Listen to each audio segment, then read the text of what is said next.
Hi guys, can you hear me? Oh, I think everyone's on mute. So Terry, I think you just need to take your microphone off mute.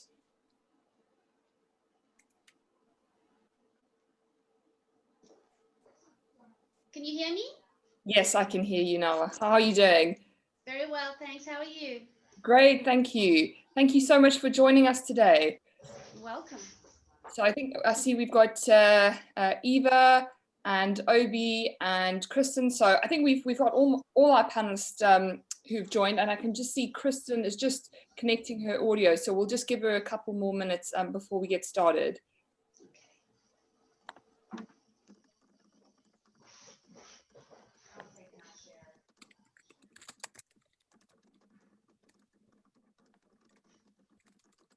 I'm checking with Kristen right now.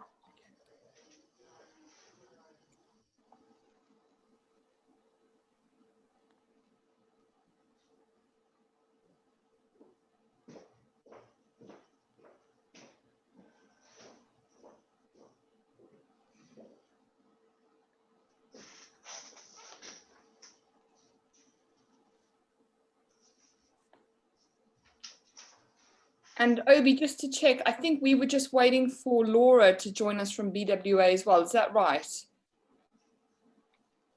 Oh, you're on mute as well, Obi.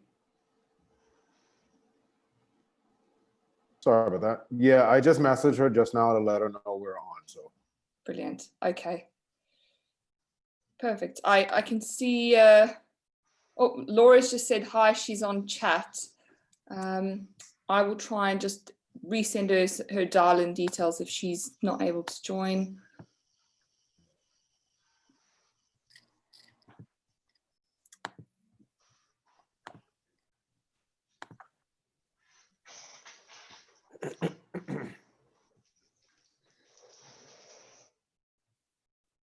Kristen, you're mute. Got it. Okay. So I can see that Laura says that she's on. She can hear us, and she can hear us, but she's only on chat. So I'm going to just resend her some dial-in details. Hopefully that works. If not, we can try and communicate with her via the chat.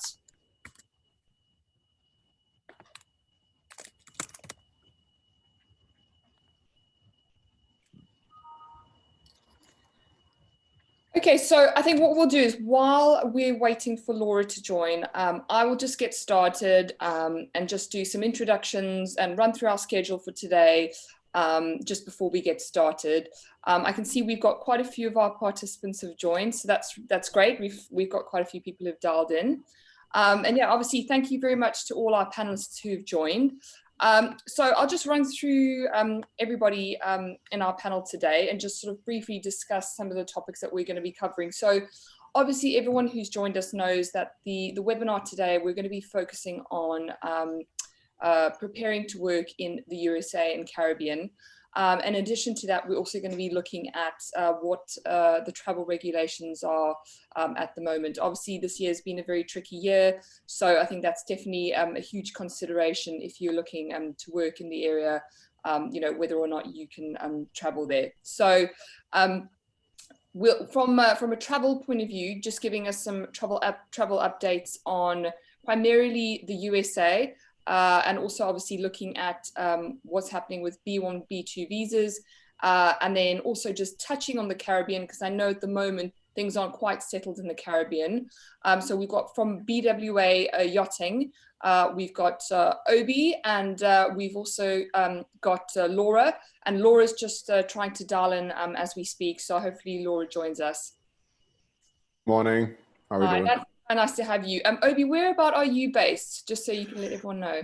Certainly. So I operate BWA Bahamas, based in Nassau, Bahamas, and I'm basically one of the main boots on the ground guys here to help the yachters when they arrive, dealing with clearances and assisting with packages, guest relations, you name it, essentially. Brilliant. And obviously, coming from the Bahamas, obviously you're going to give us a bit of an update on the area, because having touched base with you guys, I've heard that there is quite a lot of interest in people wanting to travel to the Bahamas at the moment. So yeah, we'll look forward to hearing that from you. Definitely. And then obviously from a recruitment perspective, we've got Terry from Bluewater, who's going to be helping give us a little bit more information about what's happening with the recruitment scene there. But we've also got Eva and Kristen from the Crew Network. So thank you guys for all joining. Obviously, you all cover the topic of recruitment. So what I'll do is I'll be splitting the questions up. So I'll ask you, Terry, a couple of questions related to recruitment, and then I'll ask Eva and Kristen a few other questions.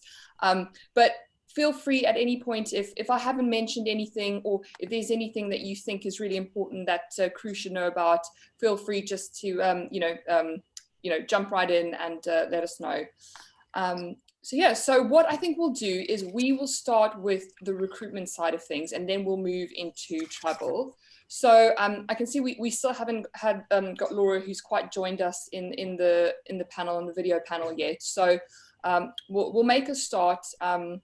Laura, I think Laura's in the chat, and she says she's not quite sure what's going on, but I'll try and connect her as we're going through the questions. I think maybe what we can do is let's just start with Terry from Bluewater. Terry, can you just give us a sort of just looking really widely at the moment for anybody or any crew who's sort of really new to the USA and the Caribbean season? Can you tell us a little bit about the months that the season generally runs for? So if you are looking to come over, or you're looking to work in the season, what months should you really be considering for work in this region? Well, typically yachting has 2 seasons. Normally it's the spring season, which is March, April, May, and June, and we're very busy here in the US because we do have a lot of our boats that do, South Florida, Bahamas. And then again, we get busy again in the fall season, which in the past has always been September, October, November, December. Typically our owners and our charter guests like to use the boat first trip, which is Thanksgiving. So in the past, we have always had a very successful, busy season here and in the Caribbean, kind of September, October, November, December. Perfect. And so, I mean, based on what you've said there, I can see that it sounds like January and February might be a bit of gap months before then the spring season hits off. Do a lot of boats just hire all the way from September all until spring, or do you normally see sort of 2 different spikes in recruitment with those 2 sort of set little seasons? We do see different spikes. I mean, typically our very slowest time is normally July and August. It's summertime here. A lot of our boats need to get out because of hurricane season and all that kind of stuff. So we do slow down considerably around about July and August, but yachting's changed, especially here in America. If you stay proactive and you're here, especially for Americans, it can have a flow throughout the year. Obviously, busy times, spring and fall, but over the last few years, not this year, a little different because of COVID, but over the last year, even January and February, you can get a little busy. I feel like seasons are starting a little later lately, but yeah, typically, seasonal. Okay, brilliant. So I think, I think that definitely covers sort of the timing that crew should be considering. So in terms, obviously, so if work sort of, the season sort of starts from September, would you advise crew, I mean, we're obviously already well into the start of October now, would you advise crew to head over in September usually? Or, I mean, even from now in October, is there still a lot of work and a lot of recruitment still happening? Yeah, I mean, I feel like, it gets cold over in Europe. Season starts to quieten down over in Europe come September. And I feel if they're able to, and they have the correct visas, which is the biggest problem right now this year with COVID, that's why there's so many crews still stuck in the Med. They'd love to be over here. We'd love for them to be here, but unfortunately their hands are tied. But typically, when it's a normal season, we would like to see our crew start being in the US in September, start updating their profiles, popping in to see the agents, starting the communication going. There's a lot of the day work that happens. So September is a good time for crew to head back over on this side from the Med, so we can start, getting them, all clued up with everything, going through their profiles, like I say, helping them with their resumes. It's a good time, but it is different this year. Okay. Yep. And I mean, we've heard a lot about, I think obviously when you say visas, particularly the B1, B2 visa is the big visa that seems to be the visa that crew are struggling to get at the moment. Is that right? Absolutely right. And BWA, I know you guys are going to cover just all the sort of rules and regulations surrounding that visa, so we can delve a little bit deeper into that when we come to you. Mm-hmm. So in terms of sort of the outlook for the season ahead, Terry, what is your outlook based on everything that's happened this year in the world? I think it's a little too early to actually predict what the Caribbean season is going to be like. I mean, the good news is we are getting job orders every day, whether it's going to be Bahamas based for the season or Caribbean based, we are getting job orders. I mean, typically at this time of the year, we normally would be really, really busy with a lot more orders because we have a lot more boats already in the Caribbean. I think come November, we'll have a better idea, because I think it all depends on the owners. Do they want to still be in St. Bart's for Thanksgiving, And a lot of our charter guests want to be in St. Bart's for Thanksgiving. So we will have a better idea. But the orders are coming in. They are not as fast paced as they have in the past, but definitely we're all us agents here are getting orders from captain down to entry levels to deck, So we're optimistic. We are optimistic. We just can't really predict exactly. Obviously, I think the BVIs, I think they're still closed. I think they're open 1st of November or December. So again, I think then we'll have a better idea of how busy the season is going to be. Yep, very much so. I think that's sort of been the situation. I think as travel regulations are changing really quickly, I think that will obviously have a big impact on how the season functions, and in terms of how busy it is, and where boats can go and travel. And they change every day. The travel regulations change every single day. It's like you've got to keep up. Yep.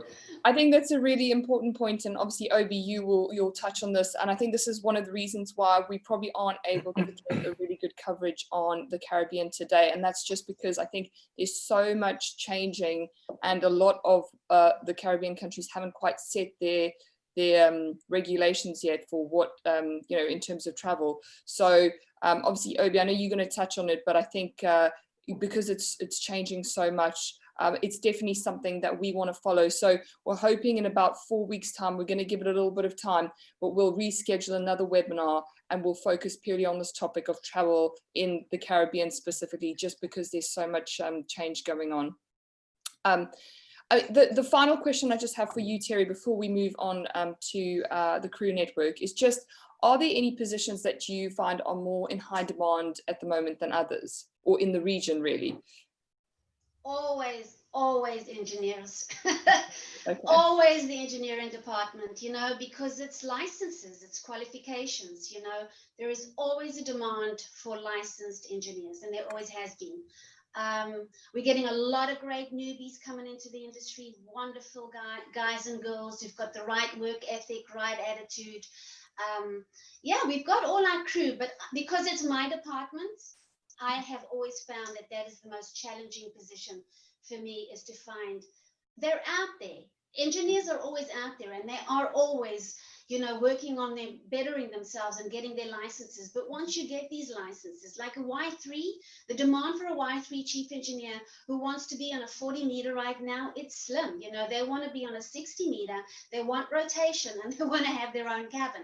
Like, my engineers have done this for a long time to know what they want. So that's where I find the most challenges is finding my engineers. Brilliant. Thank you so much. I can see that I think we've just got Laura who's joined us, so that's really good news. Yes. Hi, guys. Great to Hi, join Laura. you.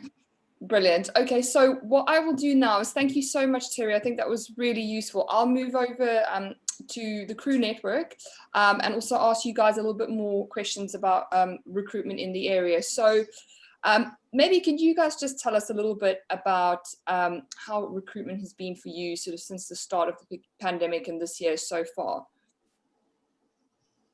Yeah, so I couldn't agree with Terry more. She kind of said it perfectly, just for the consistency of how busy we have been and the job orders coming throughout COVID.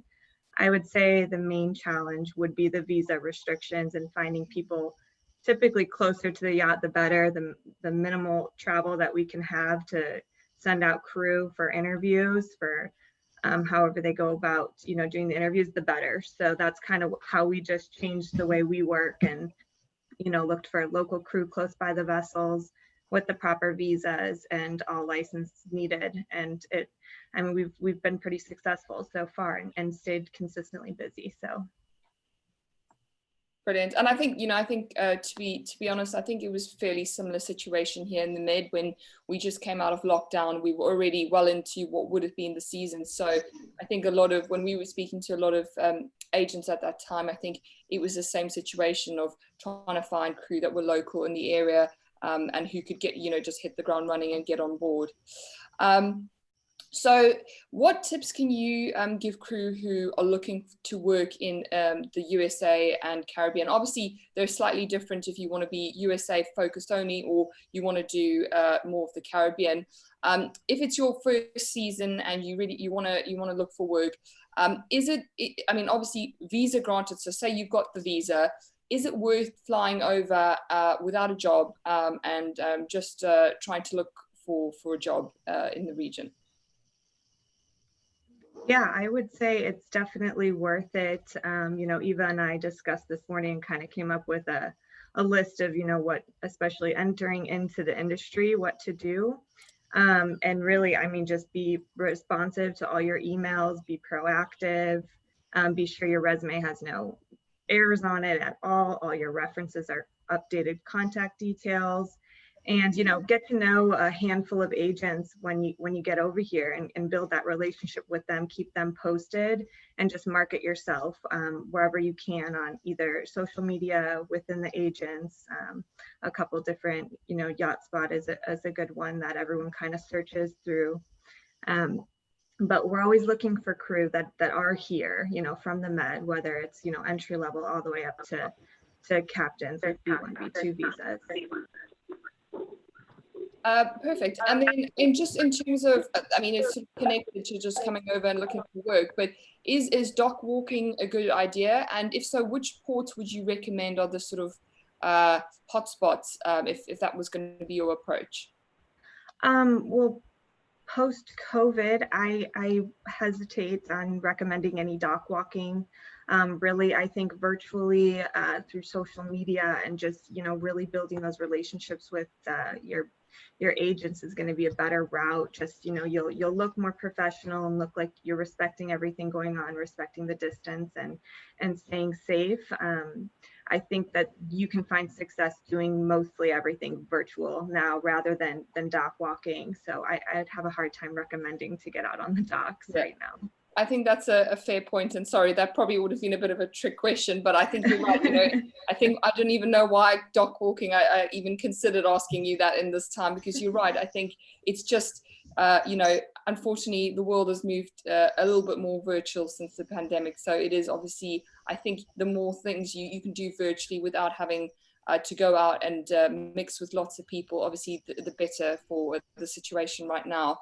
But then, you want to obviously be located in the right port then, so that if you do find a job virtually, you can go to the boat, as soon as possible. Which ports would those be? And in terms of accommodation, obviously in Europe, and I'm just thinking specifically on T, there are a lot of crew houses. Where do crew normally stay as a base while they're finding work?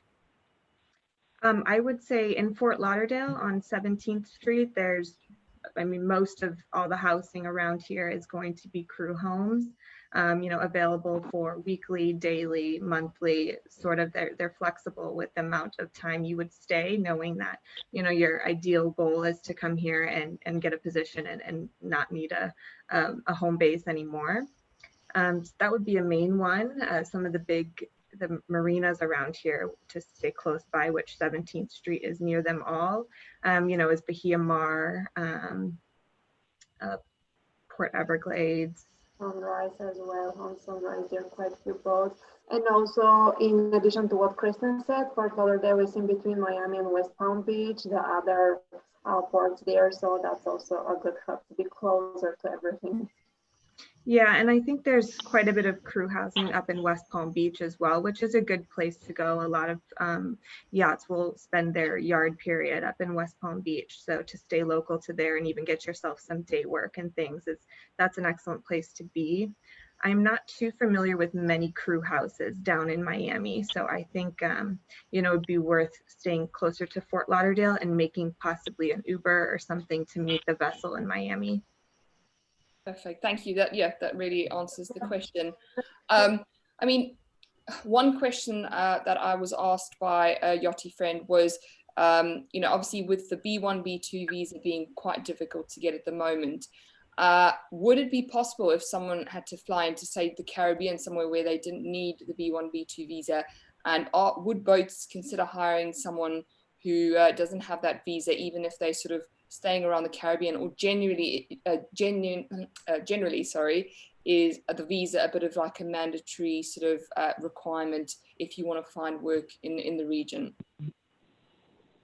I think it depends on the client, if I can just answer that question, because we just placed a chef last week, and she is Italian. She doesn't have B1, B2, but the client was just so interested in her, and they offered her to get ESTA for the beginning because they're not coming to US anytime soon. And then in the future, in a couple of months, hopefully the COVID situation will be all sorted out and it will be easier to obtain B1, B2 visa. So everything depends on the client and if they are willing to help with boat papers and all the documents to get the B1, B2 visa. Yes, and I think if the boat's based in the Bahamas, they're more open to interviewing and bringing somebody on board without their visa. If they've had a B1, B2 in the past, that would be even better. So the application to renewal, I believe, is a little bit more smooth and their chances are higher. But the opportunity is still there, especially if they stay based in the Caribbean most of the year.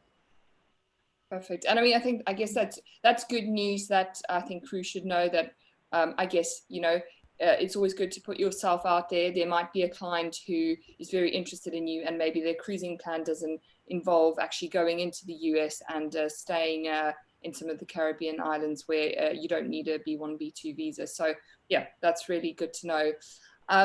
I mean, I think that was all my specific questions with regards to recruitment, but was there anything in general that you would advise crew in terms of recruitment looking for work?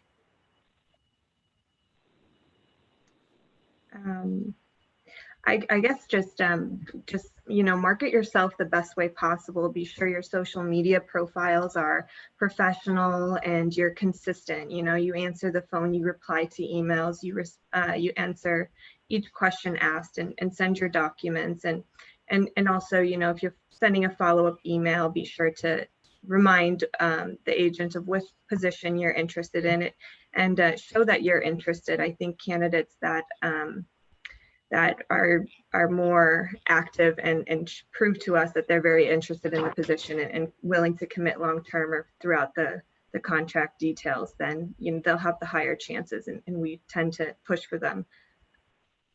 Brilliant. Yep. And I think that's really good advice.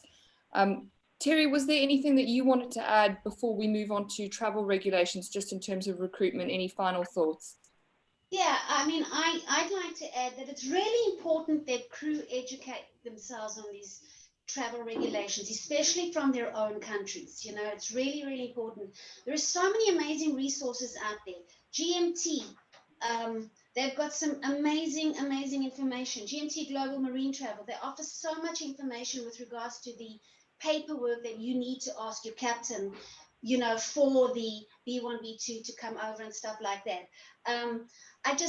Educate yourself, definitely, and adjust your expectations. It's a tough year, it's a different year, and just, go with what you have in your life right now. I know there's so many crew who want to be here right now, but they can't. They're in the Med. We're hearing that the yards in the Med are very, very busy. Go over there. Try to keep day working. You know, there's so much you can learn in a yard. You know, there is just so much new things and such a variety of skills that you do that before. And once everything changes, then it'll be back to normal. But really just readjust your expectations, and like I said, educate yourself on all the travel regulations. Perfect. Thank you, Terry. Yeah, I think that's definitely a nice final word for us to lead into Laura and Dobie from BWA, so we can finally get into these travel regulations, which I think obviously are dominating everybody's lives at the moment in the world, no matter who you are, what you want to do. Travel regulations are the hot topic. So I don't know, Laura or Obi, I don't know which one of you want to start first. I don't know, maybe Laura, it might be best to start with you if you're going to focus on the US and the B1, B2 side of things, or I don't know if Obi, if you were planning to cover that. Yeah, sure. I'm delighted to join you guys and give you a bit of a summary of the situation with visas for crew wanting to enter U.S. waters. As we're all aware, the Department of State suspended routine visa services worldwide in March because of the coronavirus, and some embassies have restarted to issue visas again. However, it goes by embassy. Every embassy is different, and we are lucky having offices all over the Mediterranean and Caribbean and the U.S. that we are able to get firsthand experience with different cases. So, until recently, we were very successful assisting crew to apply for B1, B2s in Madrid. It's getting trickier, and basically there are exceptions. There are exceptions for crew, and we've been recommending to provide enough documentation to prove to the embassy that you want to apply to why your visa is an emergency. The livelihood of the crew depends on receiving the visa that will allow the crew member to follow the itinerary of the vessel. So this will be easier for crew that already are employed. And as you had mentioned before too, if you've already been granted a B1, B2 visa, a renewal is it's easier than a first-time applicant. I am lucky that my husband is actually a U.S. diplomat, and we're posted to the U.S. Embassy in Barbados that covers the whole Caribbean region. So I am in regular touch with the General Consul here, trying to get updates and advice. And, it's a gray area. There is not a black and white advice. The conclusion that I come to every time we speak is the crew member should reach out to the closest U.S. embassy, and we might be able to assist making that connection with either contacting ourselves, the consular sections, or providing an email address, and explaining why is it an emergency, and an employment letter, a letter from the captain with an itinerary that has proven to be helpful. We have been successful getting visas, and there are, we've learned through this crazy, challenging time, we've learned some tricks. They're not really tricks, but how rules are changing. So we're learning that some embassies have completely stopped issuing B1, B2 visas. And if you try to apply for one, you will not be getting an appointment. However, some embassies have already started issuing C1D visas, which is not what crew wants. They want B1, B2. But we have been successful applying when the B1, B2 was not granted, or the appointment was not granted, by applying for a C1D, and then during the interview explaining the situation and requesting the B1, B2, we have seen the crew walked out with a B1 visa under the coronavirus exception. Okay. And we Sorry, become Laura. very savvy. Yes. Sorry, Laura, just to ask you, would you be able to share which embassies have granted visas since the general sort of pandemic started? Yes, happy to answer. It's not straightforward. What has worked for a crew member, then we have a very similar case. They try the exact same formula and then it might not have worked. But I can tell you that it depends on what level of strong diplomacy the embassy is at, which basically means the country where this U.S. embassy is, where are they with the coronavirus situation. If it's a country that is in level 2, which is the case of Barbados, it means that they restarted some routine visas. So, what one can do is reach out to the embassy and make a case. And I get told over and over, it's case by case and make your case. And which embassies have I seen a more positive outcome? Stockholm, Oslo, Madrid, Malta. If there is any crew members with a New Zealand passport that are able to apply in their home country, I believe New Zealand is already dealing with all kinds of visas. I think Taiwan too. But I would be happy to make myself available if anybody wants to, preferably if a vessel has a number of cases that need to, a number of crew members that need to apply for visas, they can always reach out to me. We can talk about what's the best course of action. And we've seen lots of situations where, okay, here we are, what do we do? And we've reached out to a number of embassies. We got some negative replies, and then we managed to make a case in Stockholm, and Stockholm went ahead and issued a B1 visa. Brilliant. And Laura, just to let all of our listeners know, so you obviously you work for BWA Yachting. Whereabout are you located, just so everyone knows?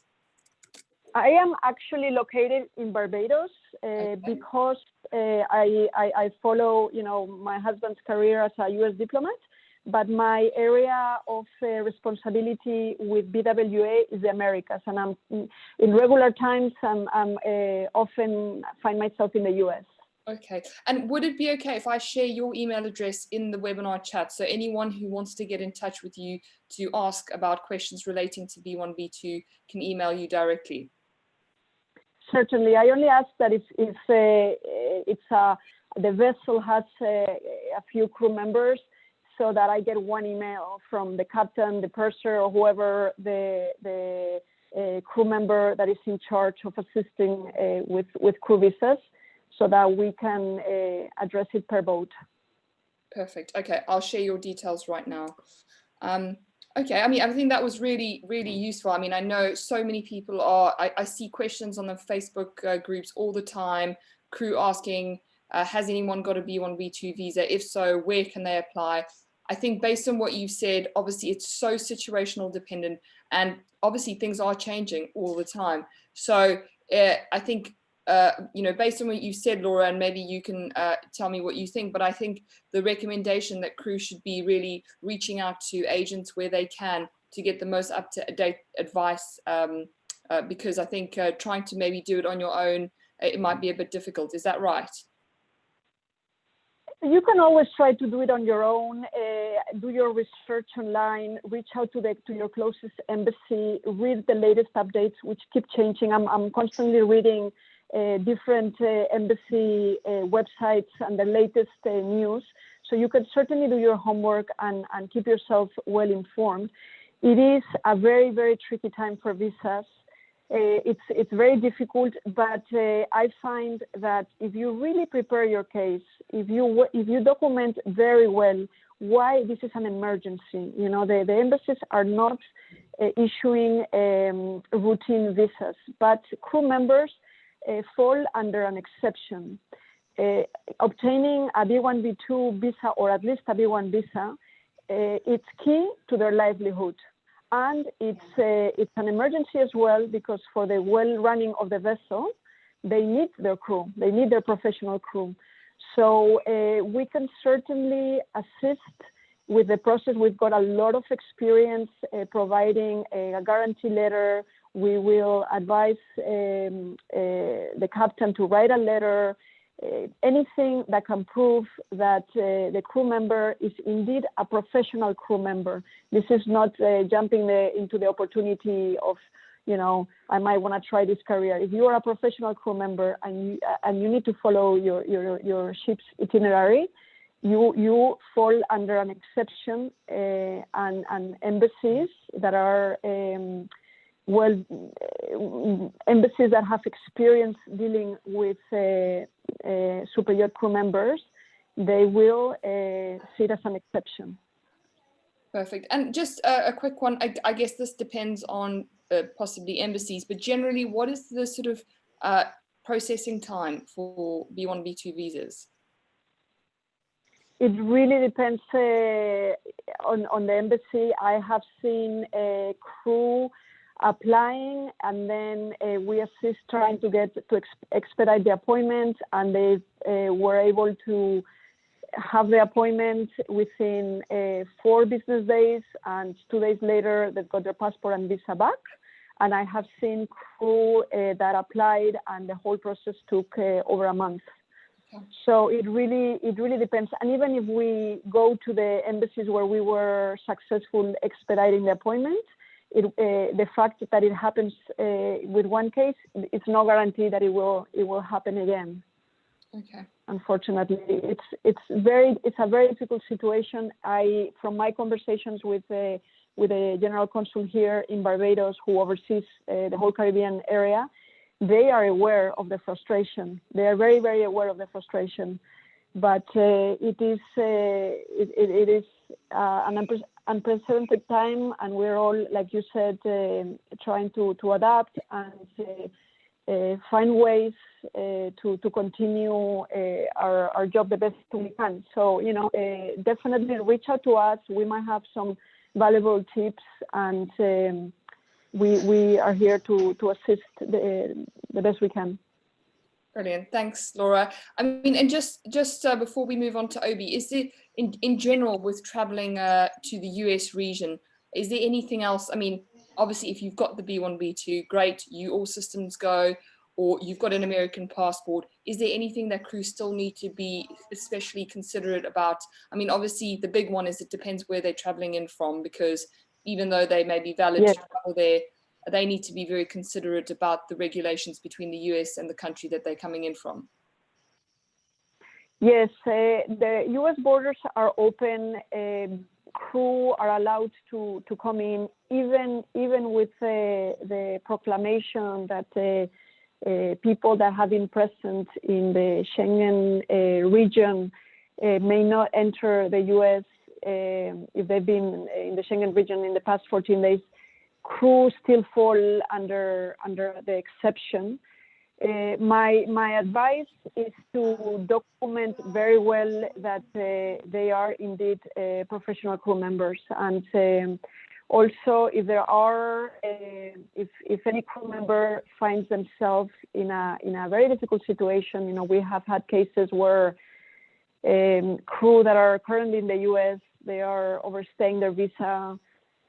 The best advice is document your attempts of doing things right. Document every email to your agent, to embassies, to CBP, every attempt you've had to do things right, document it, because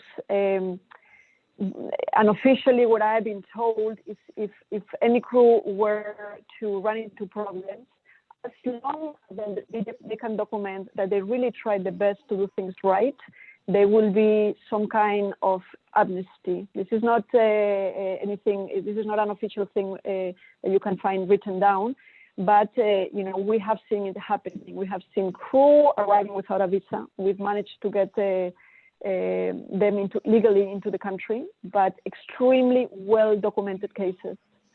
And again, we've also been able to assist crew that were overstaying their visa. Brilliant.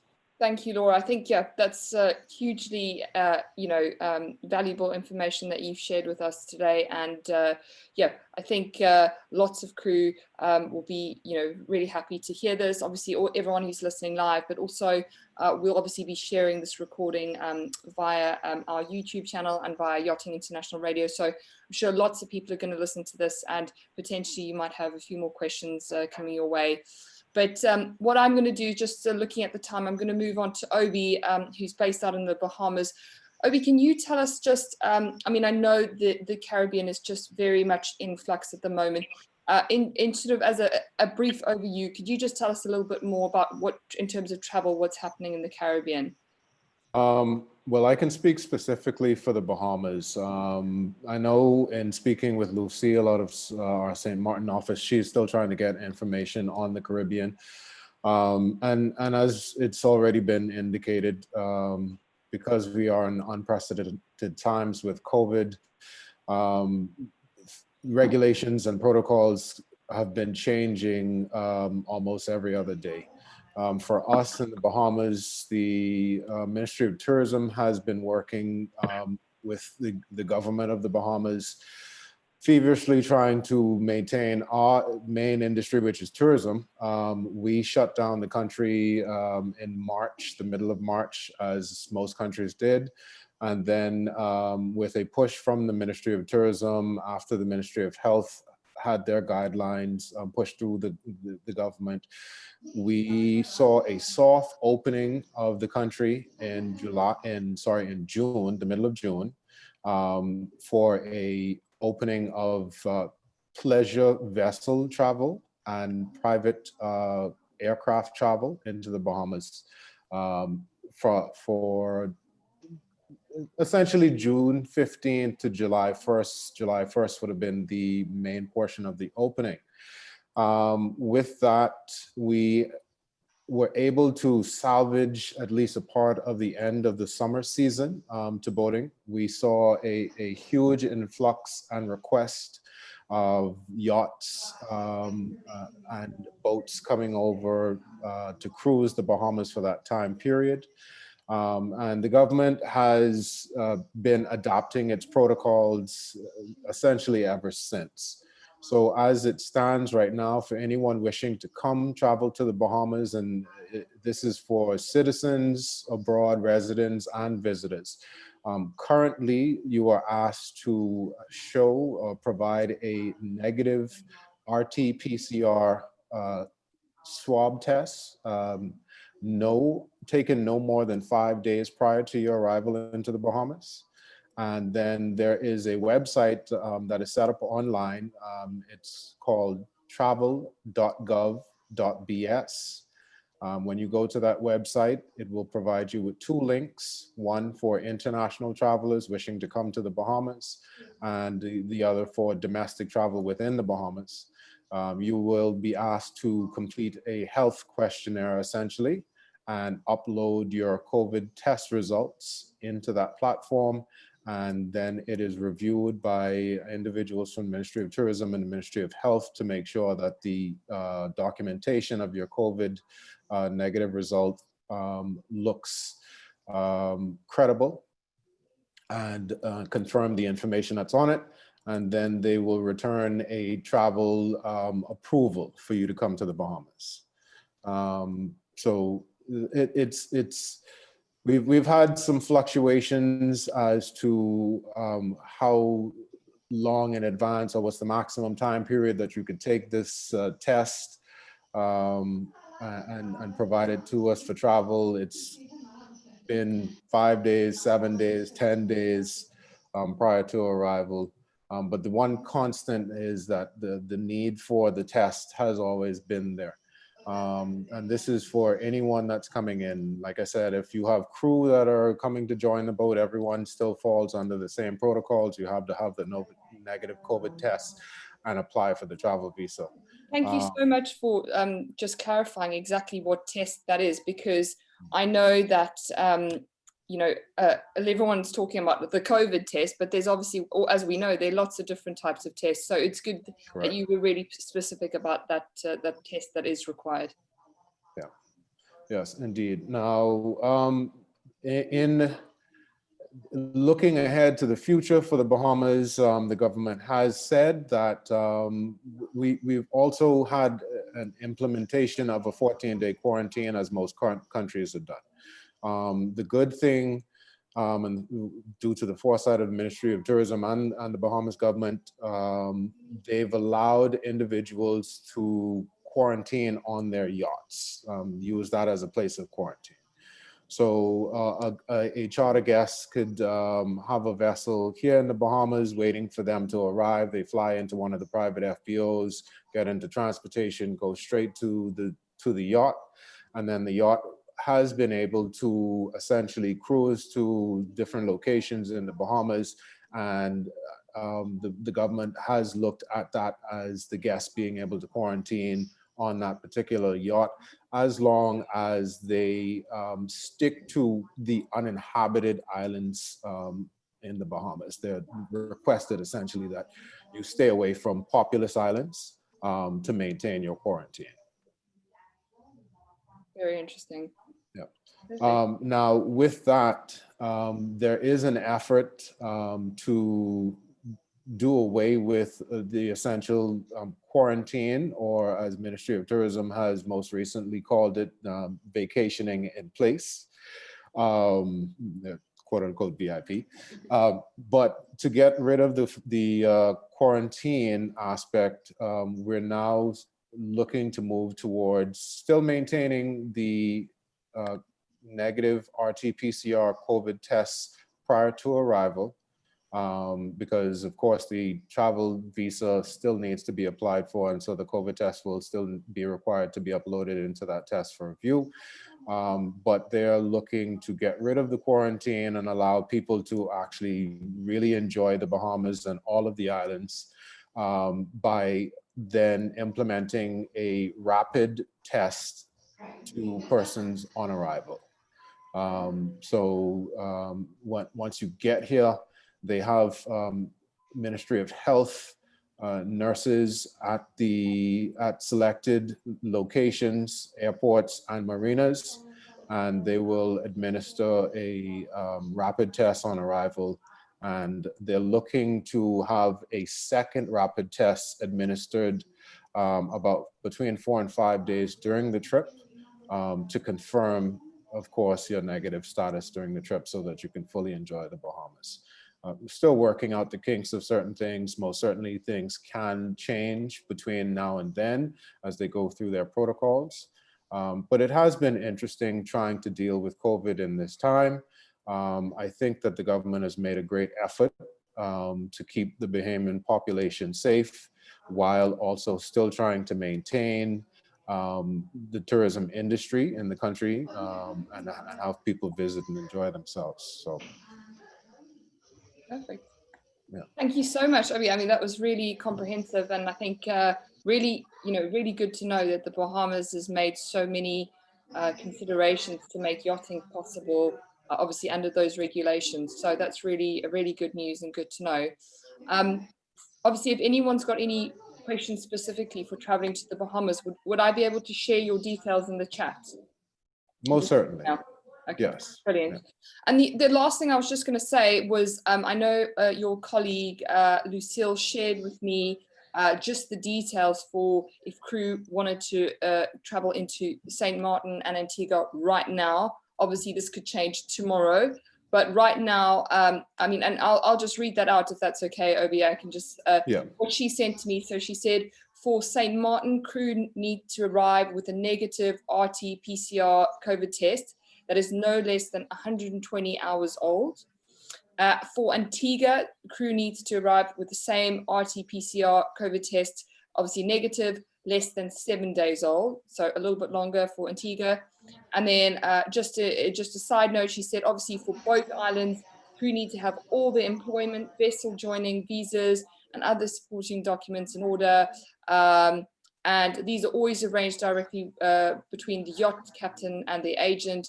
And obviously this isn't something that crew do on their own, but just useful information to know if any crew were thinking of obviously what would be required if they were traveling to either of those islands. But I think both those case scenarios are if you're on a vessel and you're traveling into those islands. Yes, and so similarly for us, I always recommend to captains that I work with, even before COVID, to provide arriving crew with a crew joining letter, essentially stating that they are employed on this particular vessel, their position on the vessel, and then also what is normally very essential in the crew joining letter for us, particularly because of the crew having to go through immigration in the Bahamas, is to indicate some itinerary or timeline that the vessel is going to be cruising the Bahamas. And that is because you can fly into the Bahamas, and I've had instances where crew, were just recently hired and didn't fully know how long the boat was going to be cruising for in the Bahamas. And when they were questioned by immigration and they couldn't properly answer that, immigration would then enter them into the country for only a short period of time, say 5 days, 7 days or so. And then the vessel is here for a month. And then we then have to go and get an extension and apply for an extension at immigration headquarters after, which of course can be done. But if the itinerary, the crew joining letter then states the itinerary time period on there and immigration can clearly see it, then it's a lot easier for them to say, okay, well, this crew member is coming to join the vessel in the Bahamas, and the boat intends to be here for the month, so we can then enter them for that time period. As well as having the crew joining letter, I normally suggest that you have a copy of the crew list of the vessel with your name indicated on the crew list. And then also, since the vessel should have already been in the Bahamas cleared in, a copy of the Bahamas cruising permit and ship's registration. So all of that is proof that you are not coming to the Bahamas to look for a job, because that is something that is actually frowned upon, but you already have a job. You're joining a vessel that's already here in the Bahamas. Brilliant. Thank you. That's really, really useful information. Thank you so much, Obi. I think just looking at the time now, we've got 5 minutes left. If any of our attendees want to pop a question into the chat, feel free to do that, and we can quickly cover that off.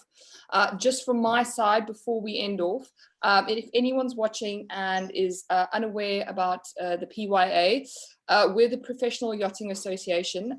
We serve crew worldwide, so we have a membership that crew can sign up to. And obviously, if you've joined today, there's a special membership discount of 20% off our membership. So you can get your sea service verified, you can get assistance with NOE, COC applications, any applications that you're making with the MCA. We've got a personalized member assistance service. So if you've got a question about contracts or an issue with your employment, you can use our member assistance service. And we've got a range of other benefits in our sort of comprehensive membership package. So to make use of our discount today, you can sign up online on our website using the code WEB20. I've just popped that in the chat. So yeah, anybody who'd like to become a PYA member, feel free to do that. And obviously contact our team on info@pya.org if you've got any questions about getting your sea service verification or any assistance that you need with yacht rating certificates and the other services we provide. So yeah, I can't see any questions that have been added to the chat. As a sort of final word, was there anything that anyone wanted to say before we clock off today? I just want to tell the crew, don't give up, just, stay proactive, stay in touch with us, and don't give up. This time too shall pass. We're always here. We like to keep the communications open, and just stay in touch with us. Perfect. Yeah, thank you, Terry. And I'd like to say, I've found that through this season, reaching out to everyone or just being in contact with everyone who's reaching out and providing essential information is something that we all love to do.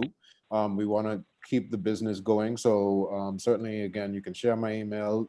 Anyone who wants to ask a question about coming to the Bahamas can certainly reach out to me. The wonderful thing that the COVID started for us is we actually have a captains group chat on WhatsApp that has almost 70 captains in it right now for vessels who've been cruising the Bahamas, and they've been sharing information within themselves, and we've been active in that group chat also. So we are definitely here to assist anyone, boats, vessels, crew, with information to make this a little bit easier, because it is a tough time for us all, and so we're just trying to keep the business going. I've just popped your I wanted to mention. Oh, sorry, go ahead. Sorry. Yes, I just wanted to mention that our Caribbean operation in St. Martin, BWA Caribbean, will be releasing an email with information on every island, with the latest information in the next few days. We have a massive mailing list for this email, but if anybody that is not already receiving these emails would like to receive the latest update, to please reach out to sxm@bwayachting.com, and we will add them to the mailing list with all the updates for the Caribbean. Brilliant. Can you just repeat that address so everyone gets it correctly? Yes, it's Sierra X M for Mike at bwayachting.com. Brilliant. Perfect. I see that's just been popped in the chat. Thank you so much. Yeah, that's really useful. Yeah, any other final words before we close off? So wishing everybody a very successful winter season. Indeed. Thank you so much. I really appreciate you all taking the time out your busy days to join us today. I think it's been really useful for all crew, and hopefully you get some useful questions that come flooding in. So thank you so much, everyone, and have a good rest of your day. Thank you. Thank you. Same. You guys. Bye. Bye. Bye, guys.